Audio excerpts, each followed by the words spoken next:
Hello and welcome back to the ADHD Generations podcast. Today we have the lovely Kate Jenkinson, who's a poet and an ADHD coach and why don't you tell us a little bit about what you do? I had a question written down actually Did there, you? Lewis, and my question was, how would you describe yourself?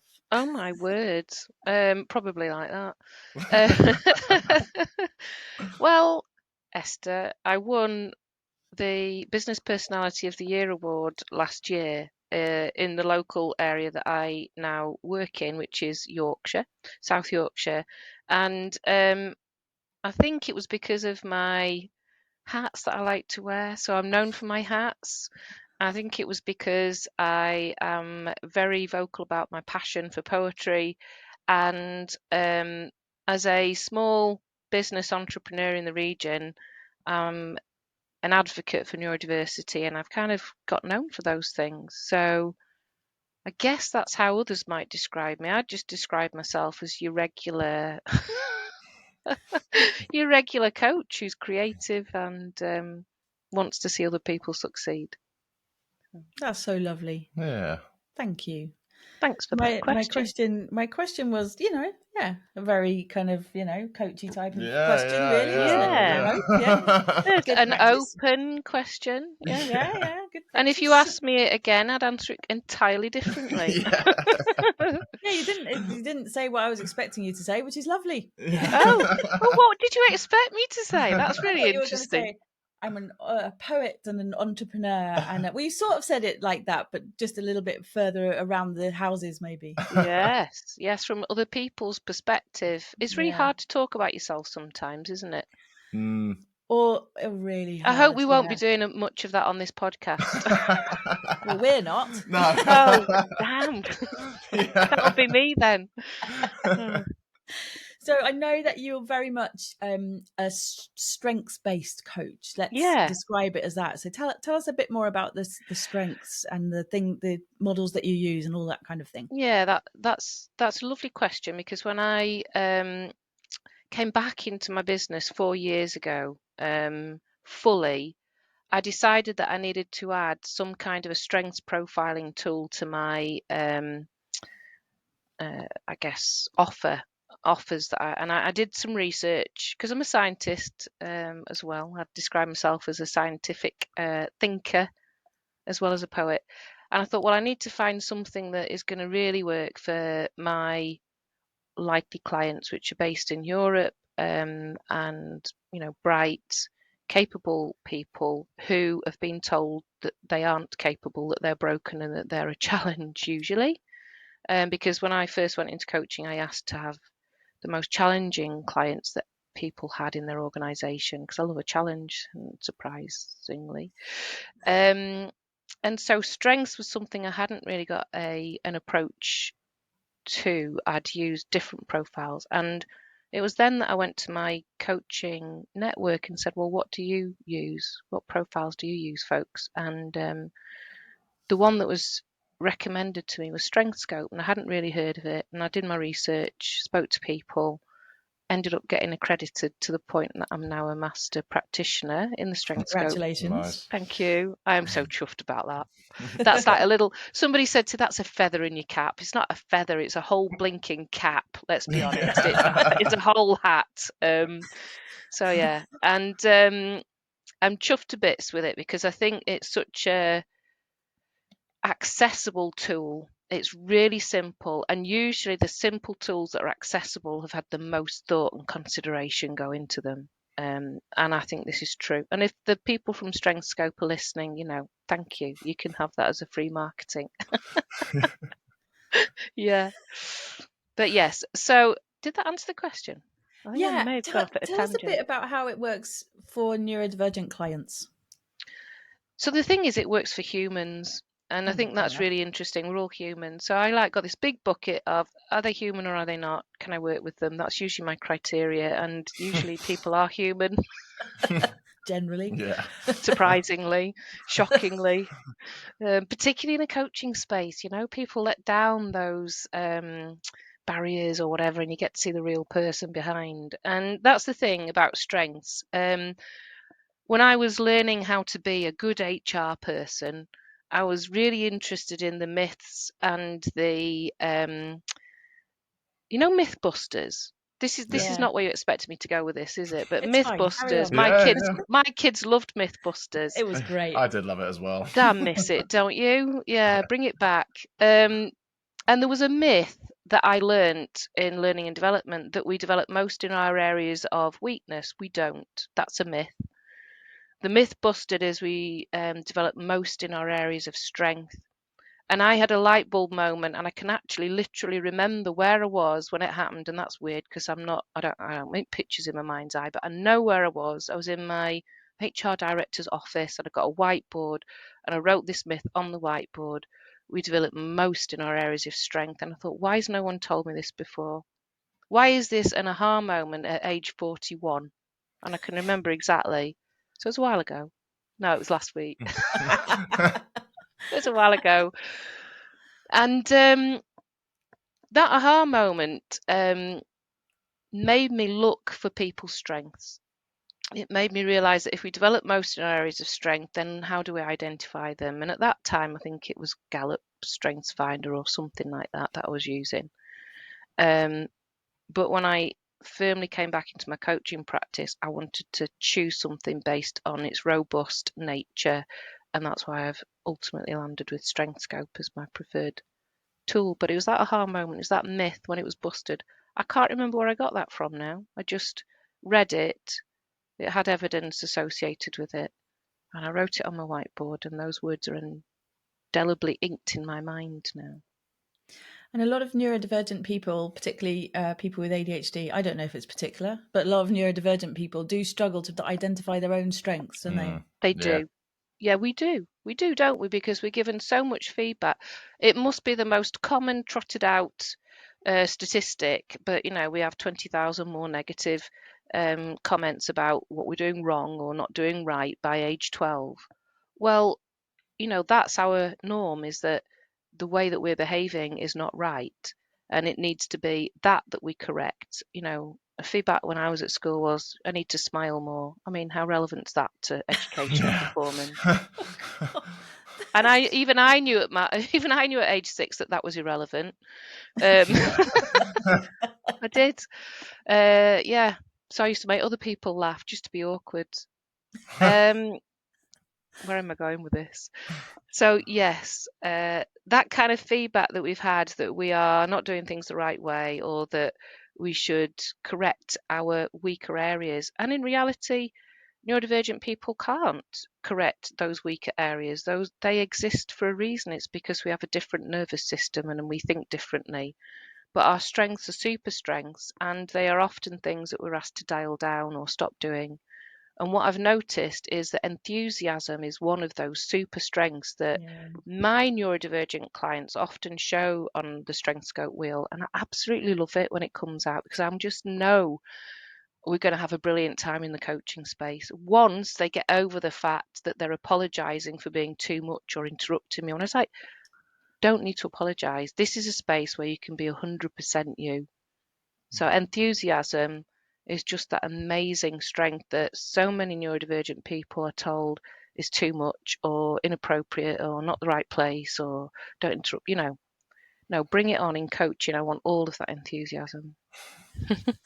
I love that. And it feels like between the three of us, we have a lot of enthusiasm, because we have a lot of interests and a lot of maybe special interests or things that we are really passionate about. And one of the things that you're really passionate about, of course, and we've mentioned it already, is your poetry.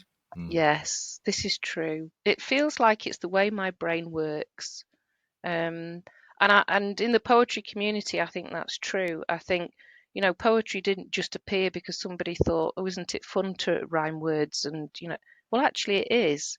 And it's memorable. And the art of spoken word has been with us for all of the evolution that we've been able to speak to each other and create language. And so it's one of the earliest art forms, possibly even, hear me, I'm scientific now. This is a historical documentary on the, probably even predates cave art, is what I was going to say. And think, have I actually got any evidence on that? I think I have in a couple of books downstairs. So yeah, poetry, spoken word, why wouldn't you love it? It's what connects us, it's what makes us a human. And the fact that it is such a powerful way of connecting us that it can speak to our emotions when we don't even have words for those emotions, a name, we can't label it. I just feel, and then you can capture it in a poem, and people go, yeah, I feel that too. How cool is that? It's amazing. How did you discover you were a poet?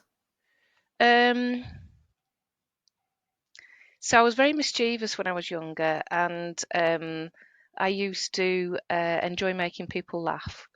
So I could have been a comedian, really, Esther, but I realised I wasn't. You make us laugh. Yeah. I know. I realised I wasn't because I went on a stand-up comedy course and found it really boring because you actually have to learn the jokes. You actually have to learn the jokes that you're going to tell people, and then they're not funny anymore. For me, they might be for other people. Yeah. So that's age 6 to, yeah. So when did I learn I was a poet? I don't know is the honest answer. I think when I write my first poem?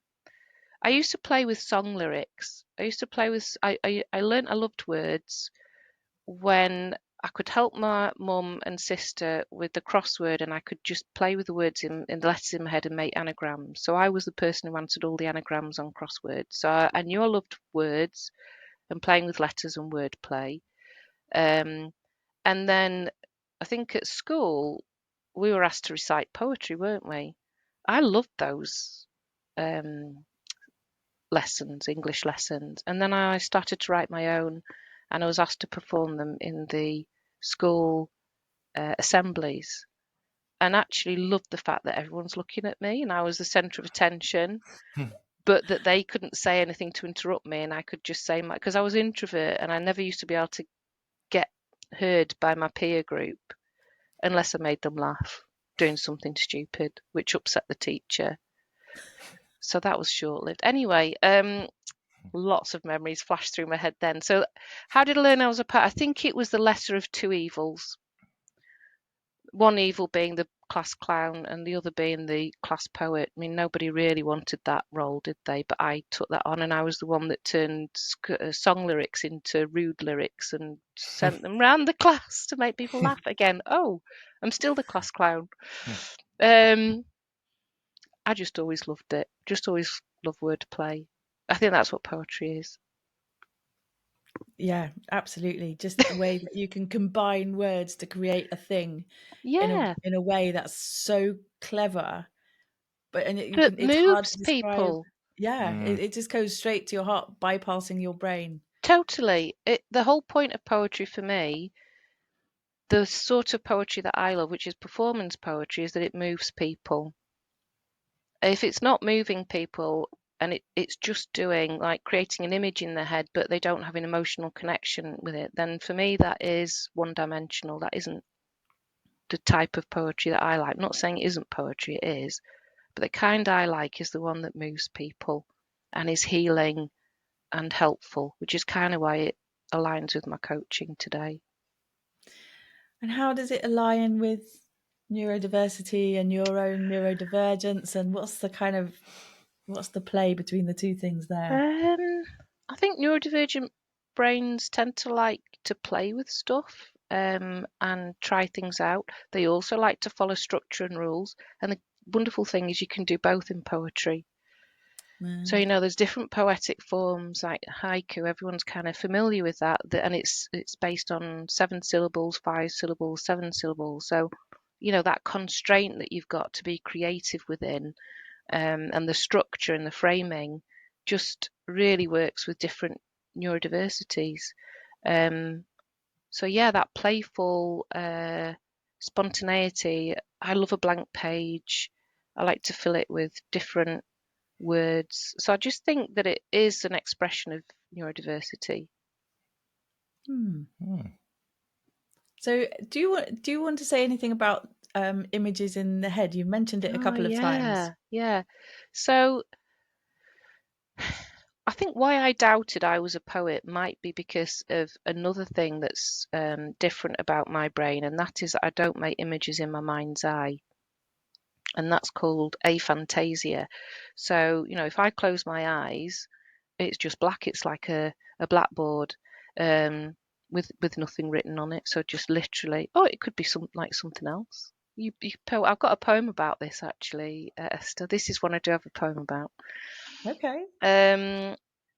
Which I'll share afterwards. But aphantasia is interesting because I was having some mentoring to improve my poetry. I was keen to sort of develop my poetry practice. I got myself a mentor, and she suggested I might want to come up with more interesting images and metaphors. And at the time, I didn't know that the two were different things. Because for me, with no images in my mind's eye, it's all metaphor. And the way I create a metaphor is that thing I'm thinking about, what does it feel like? Now, what's something else that feels like that? Not what does it look like, and what's something else that looks like that, because there's no mental imagery.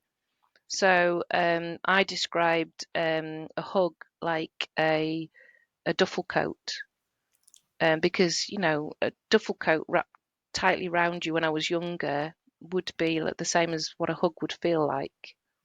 So everything was emotional and feelings based. Yeah, of course, you probably now, if you've got mental imagery, are thinking of a duffel coat, and you absolutely saw a duffel coat straight away, and then went on to Paddington Bear, and then probably went a bit further than that. Love it. And I love those connections that we all make as well. And then I would go to marmalade sandwiches. Yeah. Yeah, that's totally off. That's totally, because that's a taste.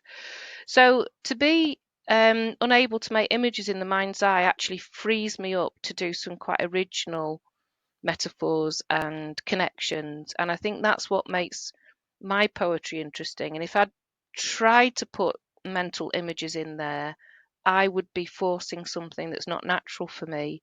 But a lot of poetry, people say, is about, mental imagery. So I learned I was aphantasic during that mentoring, when I was thinking, I don't understand the point of this. Why am I creating images? And then I realized I'm not seeing them, but other people are. And that was a bit of a shock when I learned that only 5 years ago. So did you just kind of think that everybody else was seeing a metaphor? Like everybody else closed their eyes, everybody saw like nothing, darkness. Well, why wouldn't I think that? That's normal. Exactly. Yeah, exactly. I think it's really weird that people can close their eyes and see things. I think, it's a little bit like hallucinating, and it is actually. It's on that spectrum. So, but that's my perspective, and I realise it's only like about 5% of the population that don't have mental imagery, and I'm part of the Aphantasia network who pull together all the kind of research that's going on in this area to try and help therapists, coaches, educators understand what this means for a child, somebody who is, wanting therapy for grief, how to help people who have no mental imagery, because often we might use visualization techniques in our practices and they don't work for people with no mental imagery. Not only do they not work, they can be counterproductive, because the person will sit there and go, I don't know what's going on. What do you mean? And there's a disconnect at that point. And if the language isn't there for the therapist, the coach, or the educator or trainer or facilitator, that there are people out there who don't have this mental imagery, then it's not inclusive. So I'd say it's a small group, but still 5% of the population. Unless we're aware of the imagination spectrum and the range that it occupies from aphantasia to hyperphantasia, then we're actually biased. It's unconscious bias. And I'm trying to raise awareness about the imagination spectrum and helping people be more intentional in their coaching. So what's hyperphantasia? So it's where you can make moving images in your mind's eye, which are colourful, and you can basically close your eyes and be lost in playing out scenarios and that kind of thing. I wouldn't know. I've never done it. It's what I've been I think told. Lewis is doing a bit of an experiment there. Are you having a go? Yeah, I think I can create moving images in my head quite easily. And are they really clear, the images, and the colours are really bright? And well, they're not like really clear or really bright. Like it doesn't look like I'm looking at a TV screen when I do it, but okay. I can sort of, I could picture myself walking down the street if I put my mind to it. There you go. You know? Yeah, no, I don't know, but it's lovely that you can. Sorry. No, it's all right. It's all right. It's one of those things. Yeah, I guess I'd like to know, but I wouldn't, and I've written a poem about that as well. Oh, nice. Are you going to... Would you like me to read one? Yeah. Yes, please. I don't need. You don't need any. You could have said no, and I'd still go. Oh, I'm sure you do. So I do have a poetry collection that I partnered with Poetic Edge, and Poetic Edge publishers did some amazing editing of my poetry, so it looks sexy on the page as well as sounds good, because I'm not that clued into what it should look like or could look like. So this poem is called My Blind Mind, and I always make it. Maybe I shouldn't make the joke, but I always make the joke. It sounds like three blind mice. I'm kind of wishing I'd put my mind blind, or anyway, my blind mind. Now you're all singing Three Blind Mice, aren't you? I know you are. Yeah. Sorry, I've set that earworm We're going. seeing them as well now. Oh, yeah. Yeah. How can you see blind mice? Just saying. Well, I'm seeing them. They can't see you. No. They can't see me. They don't know I'm looking. Maybe they've got aphantasia. Anyway, my blind mind. A black hole, not yet mapped or photographed. It has space. Infinite space. Unboundaried space to roam. Roam voraciously. It plays with metaphor and meaning. It pounces on rhyme and feelings. Emotions flood this space, rain down my face, guttering into my pen. Words weep from the point, puddle on the page, drowning out your voice, making my mind that invisible, lonely bleakness known. That was very good. You're a proper poet. Yeah, proper job. And it looks good on the page. I'm just saying, a lot of space in there, a lot of white space, because there's that space in the poem. Yeah. Kate, show us the cover as well, just in case anyone wants to see the cover. Oh, yeah. So this is the cover. Collection. Yeah, unbroken. Unbroken, and that hyphen in the middle is really important. It's kind of mirrored in some of the poetry in the book as well. You'll see that slash there, because it's a joke that actually it's not a joke. It's the reality that a lot of neurodivergent people feel broken, but they are unbroken. And this is the process of becoming unbroken, is what my poetry book is about. And I didn't realise when I wrote it that I was neurodivergent. Or the poems, a lot of them are from like maybe 10 years ago. So it's a collection of poetry that kind of brings me up to date. And it shows my neurodiversity, hopes and fears and healing, I'd say. So yeah. It always brings a tear to my eye. Whenever I hear you read a poem, it always brings a tear to my eye. And I'm not particularly emotionally dysregulated person, but it always happens. It's so, you just go, that's why I said earlier, bypasses my brain and goes straight to my heart. I think, that must be because of the aphantasia, because that's where I write from. I write from there. I can't write from anywhere else. I don't have the mental imagery to distract me. I think that might actually be one of my poems. I'm not distracted by that because it's not there. And I actually think, if more people didn't let their mental imagery get in the way, there'd be more connection at that level. And I try and illustrate that point with my poetry. So I'm kind of pleased it gets to you, Esther, but I hope you don't mind. As long as I just don't suddenly burst into tears on this podcast, which I'm mildly nervous about. Well, I'll try not to read any of those poems. When I was crying buckets when I watched your TED Talk. Aww. Yes. It was so gorgeous. We'll put a link to your TED Talk under the video. I nearly And gave the content of that away. I deliberately didn't talk about a certain person who was being really instrumental in my life when it comes to poetry and writing. So I'm going to leave that for people to find out about on the TEDx talk. Cool. Yes, I think that's a great idea. Go watch the TED talk. It's absolutely beautiful. Sure. And it's only about 15 minutes, I think. It's relatively... Do you know what? It was long with the group that I was in. It was about 15 to 18 minutes, depending on how much I laboured some of the points I was making. So I think it averages about 16 and a half or something.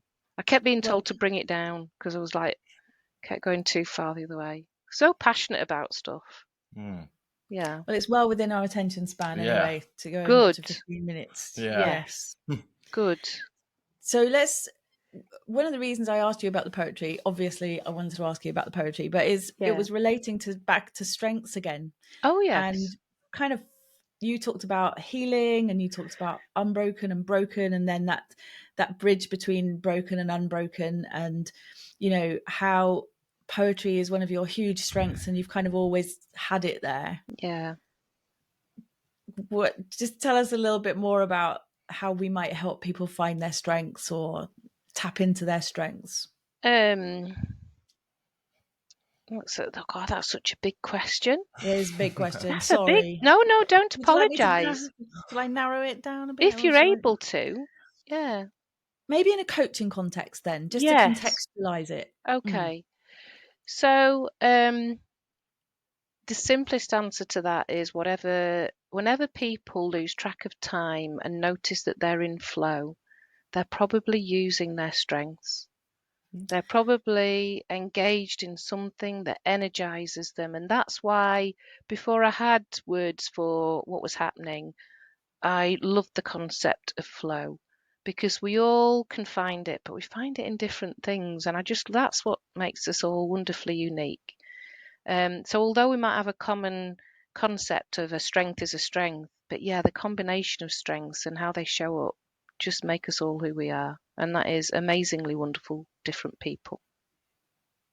And in the context of coaching, I think that's why all of us love coaching, is because it's the person in front of us it's about helping them find their way back to themselves often. And particularly those who are neurodivergent, who've kind of followed other people's paths maybe and found that didn't work for them. But do you know what? That's true of any human. That's true of any person. You've got to find your own path. Yeah, very true. Very true. When I'm coaching, I haven't used the Sorry. When I'm coaching, I haven't used the strength scope tool, but I have used the VIA strength survey. Yes. And I ask people to look at the strengths that come out. So the idea is that your top strengths can come out and you focus on those. Yes. And so many people immediately go to the bottom of the list. Yeah, why? And they go, I don't know. I know why. I know why as well, really, yeah. We know why. It's because, first of all, we've been institutionalized to believe that if we develop and shore up our weaknesses, we'll suddenly become powerfully wonderful in our job. The reality is you use your strengths to overcome your weaknesses, not your weaknesses. So, but it's just the way we've been taught, which is, every subject is compartmentalized. So like science, English, maths, and yet everything overlaps in the real world. So actually you've got more resources than you think you have. You can use your strengths to overcome the challenges that you have. And the other reason we go to the lower scoring areas is that we've got a negativity bias. We like bad news because apparently in the modern world we think bad news keeps us safe, and it might have done when we were cavemen and we were fighting this is not biologically correct, the saber-toothed tiger. We didn't coexist, but anyway. Good metaphor though. Yeah, you know what I mean. Can you see the saber-toothed tiger? I can actually. Yeah, I thought you might be able to. I know what they look like. You see, people used to say to me, "You're NLP." Well, we can see you looking. No, you can't. You can see me thinking about where I've seen it and trying to locate the memory of where I've seen a saber-toothed tiger, not visualizing one. Anyway, that's an interesting. Yeah, it is. point for people who study NLP. So we slightly digressed then. That's a surprise, isn't it? I think we're in the middle of looking at the bottom of the list of strengths and sort of That's right. Negativity bias. That's why people go down there. Yeah. And there's something there as well, isn't there, about that people are so used to, particularly our ADHD clients, are so used to everything being negative. Yeah. And for people to be constantly telling them what they're not good at, that they'll immediately go and say, oh, what am I not good at? Instead of that kind of instant looking at our strengths, will instantly go to almost like a failure type. It's not failure. And it's really not weakness either. It's just lesser strengths. Exactly. It's something that takes your energy. So a strength that de-energizes you isn't a strength, it's a de-energizer. So strength and energy are kind of interchangeable. So something that's a strength energizes you, something that isn't de-energizes you. And if you have to use a non-strength or something like that for a length of time, it makes you tireder. And as neurodivergent brains, we know that our strengths are, I'm going to get technical now, 4 standard deviations away from our weakness, because anything in the middle is the norm. 2 standard deviations is a strength, 2 standard deviations below is a weakness. So from our weaknesses to our strengths is a huge, huge gap. So if we're operating only in our weaknesses or non-strengths, which is what people seem to want us to do, because they're usually the executive functions of organizing and planning and task focus, we are going to burn out super rapidly unless we have something to be enthusiastic about, like poetry. So if I was in a workplace and I was being asked to do a project plan, but there was poetry around me, at least I'd feel energized. So when I used to go and sit in workplaces, I'd literally do that. I would put poetry on the walls because I needed it. That's not so nice. Because I liked it. It was like, I mean, I do, but it gave me energy. In an environment that was bright fluorescent lights, lots of noise, people moving around, the little poem on the wall was an anchor for me. It was a sort of an oasis, and it gave me that safety in that environment. I'm literally thinking of somewhere I used to work here now. We're imagining it. Yeah. Oh, I wonder, does it look like... Oh, no, I won't say. No names. Probably doesn't look anything like it, no. It was open plan. The worst environment for someone who's neurodivergent, I think. God. Yes. Yeah. So horrendous. how can people find a way to do what you did by putting up poems in your workspace? How can people kind of tap into what gives them energy in the environments that they're not particularly happy or comfortable in, I wonder? Well, you see, we can all do this. So, it would be, as a coach, asking that question. It's a beautiful question. How can you tap into your strengths and what energizes you in your environment? And if it isn't there, how can you put something in? So one of the things I used to do, I'm energized by color. Yeah, I'm always wearing bright colors. No surprise there. So I loved felt tip pens or Sharpies, and it was a technique I learned through time management, which is ironic because I'm time blind, but time management. So you'd put a little spot on a piece of paper that you'd worked on, and then if you didn't do whatever you needed to do with it, you put another spot on it. Basically ended up with measles by the time I'd finished working on it. I shouldn't say that. The idea was that you only have one spot on it and deal with it straight away. But the colours were energising. Probably I was energized by the wrong thing, is that I liked seeing lots of spots on paper, so maybe it didn't encourage the right behavior. But that was the philosophy behind it. Old time management training. It reminds me of when we create a planner, and the fun part is creating the planner and doing all the colours and doing all the fancy writing. Or are you okay? Do you need a bit of a cough? Yeah, it's all right. I was just a sneaky yawn, internal yawn there. Oh, bless you. What about planners? We just mentioned the word planners. And I fall asleep. Yeah, God. Yeah, it does have that similar effect for me, actually. But anyway, the colours make it really exciting. Yeah. So that actually creating the planner with all the colours and everything and the colour coding can be absolutely great fun, and then actually you never use the planner because or the notebook. Yeah, that's exactly it. Yeah, but actually I then close it, forget what I've been doing, because I've got no mental imagery. I don't know if I've said that. It's like, and object impermanence. So put the two together, it's a double whammy, really. If you're aphantasic and ADHD, it's really tricky. You know, when it's out of sight, out of mind, it literally is. Which is why I've got a rather full desk, but you can't see that, so that's we cool. can't see that, so it's okay. That's fine. We're just imagining it. Do you imagine it with lots of post-it notes on it because they're colourful? I can see a couple of post-it notes behind you, so I'm guessing you are a post-it note person. Oh, definitely, yeah. So it's like a way of keeping it in front of your eyeballs so that it exists. Yeah, it is, and it's also so I love when I've done something, crumpling up the post-it note and throwing it away. That's nice. That's the, because I'm, if the word is kinesthetic, which is, I love to get hands on with stuff and feel I've, never mind this ticking it off the list, that's just not powerful. Scrunching it up, throwing it in a bin. Set fire to it? Yeah. I've been known to set fire to things in the past, yes. Yes. Yeah, I could tell you about that. Is it time for another poem? Oh, do you want another poem? Yeah, go for it. So, any preferences? So,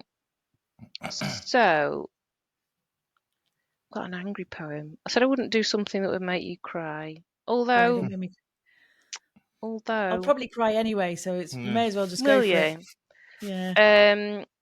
So, I've got some obvious neurodiversity ones here. So these kind of go together. This one's called "Where Does Weird Fit?" I mean, it's in the title, really, isn't it? There's a bit of tongue-in-cheekness around that. Where does weird fit? It doesn't, does it?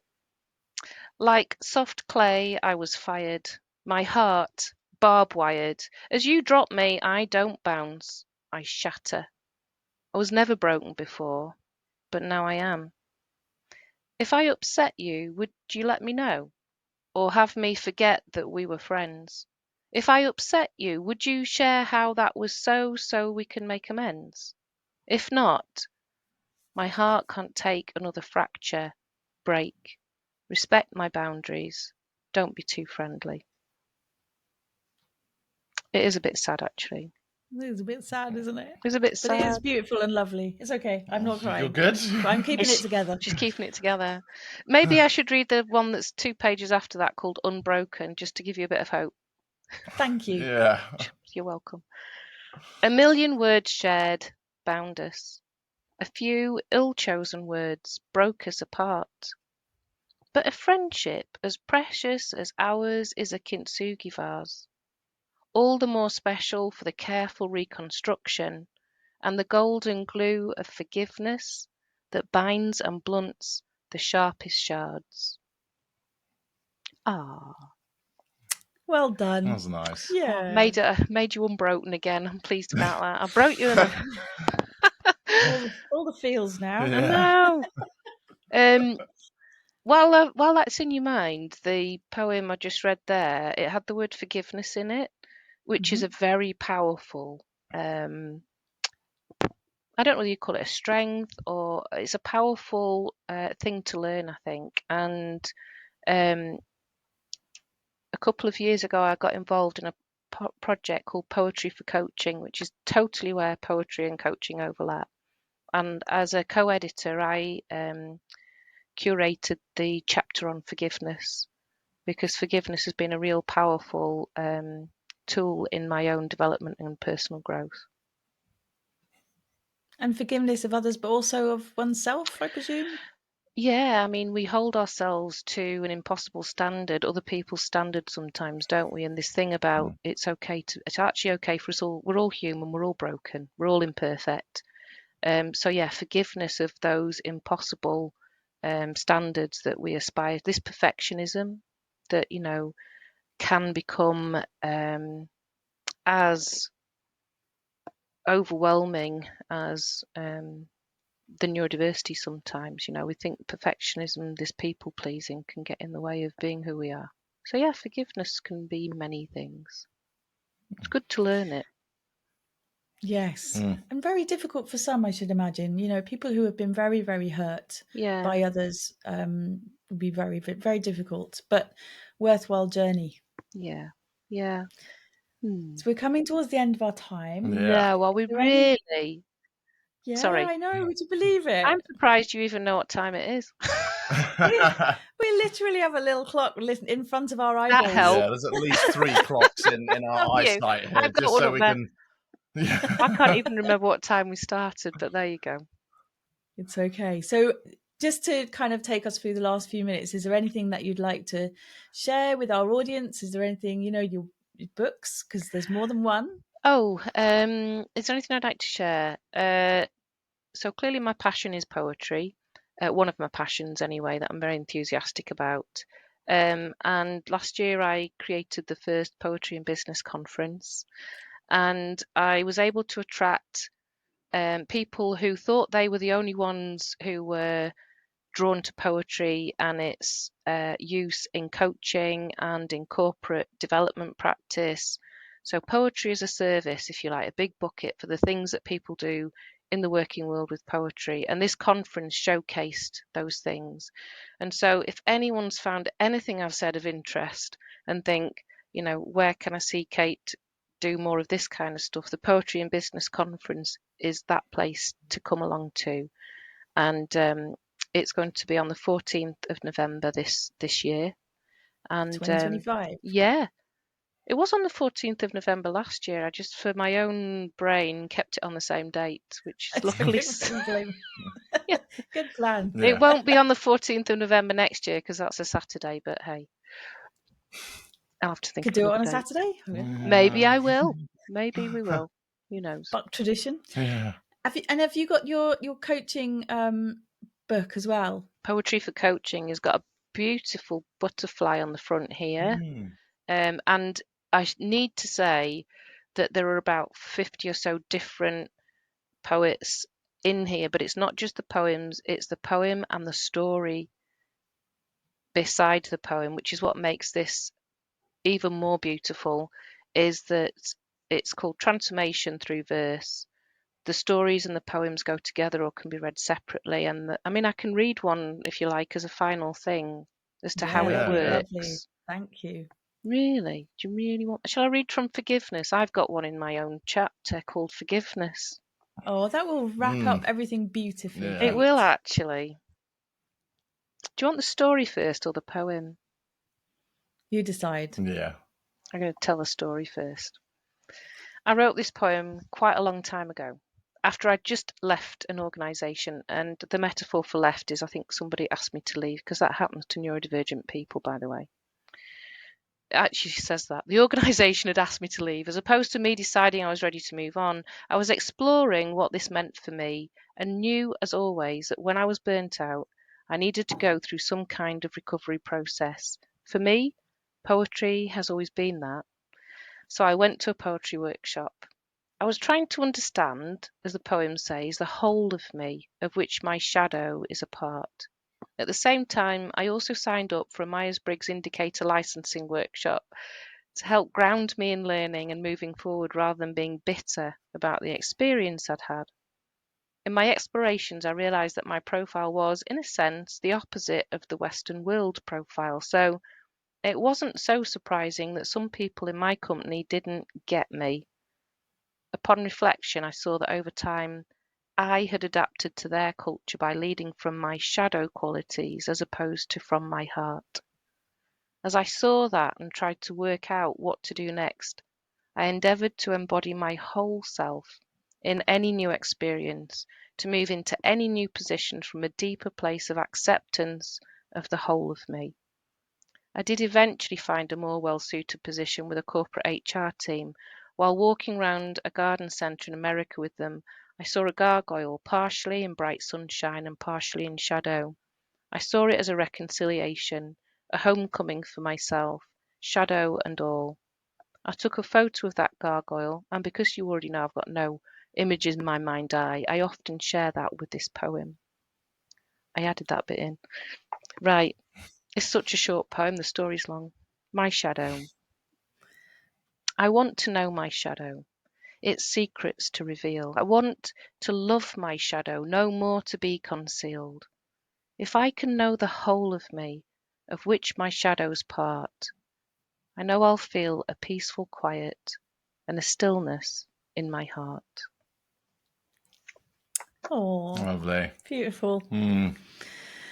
Oh, thank you, Kate. Yeah, thank you very much. A pleasure. What a lovely thing to share with everybody at the end of the podcast today. Yeah. Thank you. We really appreciate your time and your sharing and being so lovely. And yeah, absolutely. All the links to all of Kate's stuff will be in the description below, so feel free to check them out. Thank you. Yeah. Thanks, Lewis. Thanks, Thank Esther. I've really enjoyed being with you both. Just fantastic. Same. Thank you. We've had fun. Thank you. Yeah, it's been nice. Take care. Bye. Thanks. Bye. Bye. Bye.